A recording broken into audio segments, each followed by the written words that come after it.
ഇതേപോലത്തെ ഒരു stand model കാണാനുണ്ട് കേട്ടോ. ഒരു നീളം കമ്പ് പോയിട്ടത്. ഹായ് ഹലോ, ഇറ്റ്സ് മീ ആര്യാനി ഉമ്മി. അപ്പോൾ ഇതെൻ്റെ ഹൽദി ദിവസമായിരുന്നു.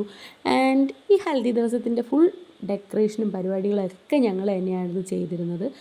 ഡെക്കറേഷന് വേണ്ടിയിട്ട് ഞാൻ ഈ ഒരു റിങ് വാങ്ങിച്ചത് മീഷോയിൽ നിന്നാണ്.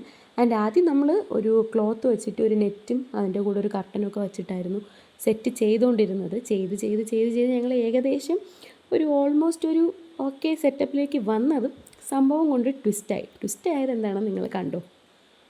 സംഭവം ട്വിസ്റ്റായി നേരെ അത് ഫ്ലവേഴ്സിലേക്ക് വന്നു. പിന്നെ ചെറിയ രീതിയിൽ ഹാങ്ങിങ്സ് കൊടുത്തിട്ട് ഞങ്ങൾ സ്റ്റേജ് ഡെക്കറേഷൻ ഒരു ചെറിയ രീതിയിൽ കംപ്ലീറ്റ് ചെയ്തിട്ടുണ്ടായിരുന്നു. അളിയ നീയോ എൻ്റെ ഹൽദിക്ക് എത്തിയില്ല, പക്ഷെ നിൻ്റെ അരപ്പട്ട ഞാനിങ്ങ് എടുക്കുക. ആൻഡ് ഇത് എൻ്റെ വീടിൻ്റെ തൊട്ടടുത്തുണ്ടായിരുന്ന ഒരു പാടമായിരുന്നു. ഒരു ട്രഡീഷണൽ ലുക്ക് ആയിരുന്നത് കൊണ്ടാണ് ഞാനിവിടെ ഫോട്ടോ എടുക്കാൻ പോയത്. പിന്നെ സ്വാഭാവികമായിട്ടും അറിയാമല്ലോ, ഞാൻ ഫോട്ടോ എടുക്കാൻ പോകുമ്പോൾ എൻ്റെ കൂടെ ഉള്ളൊരു ഫോട്ടോ എടുക്കും, ഞാൻ വെറുതെ വായി നോക്കി വീഡിയോ എടുത്ത് അവിടെ നിൽക്കും. ഫങ്ഷൻ സ്റ്റാർട്ട് ചെയ്ത് പാട്ടിട്ടും സിദ്ധൂട്ടൻ്റെ ഡാൻസും സ്റ്റാർട്ട് ചെയ്തു. സിദ്ധൂട്ടൻ്റെ ഡാൻസ് മാത്രമല്ല, എൻ്റെ സ്വന്തം പിള്ളേർ കളിച്ചൊരു ഡാൻസറുണ്ട്. എനിക്ക് സർപ്രൈസായിട്ട് അവർ തരാൻ വെച്ചിരുന്നത്.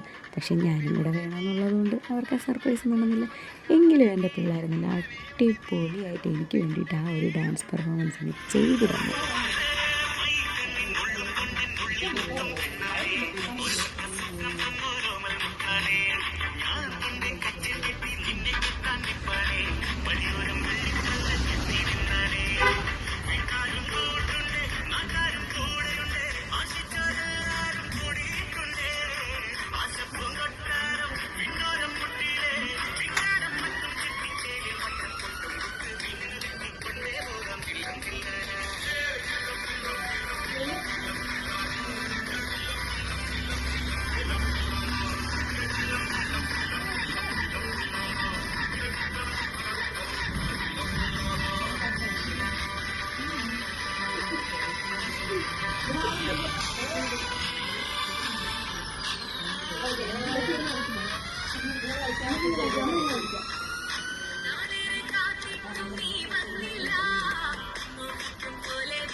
ഡാൻസും പാട്ടും മേളവും ഒക്കെ ആയിട്ട് അടിപൊളിയായിട്ട് എൻ്റെ ഹൽദി ഫങ്ഷൻ അങ്ങനെ കഴിഞ്ഞു.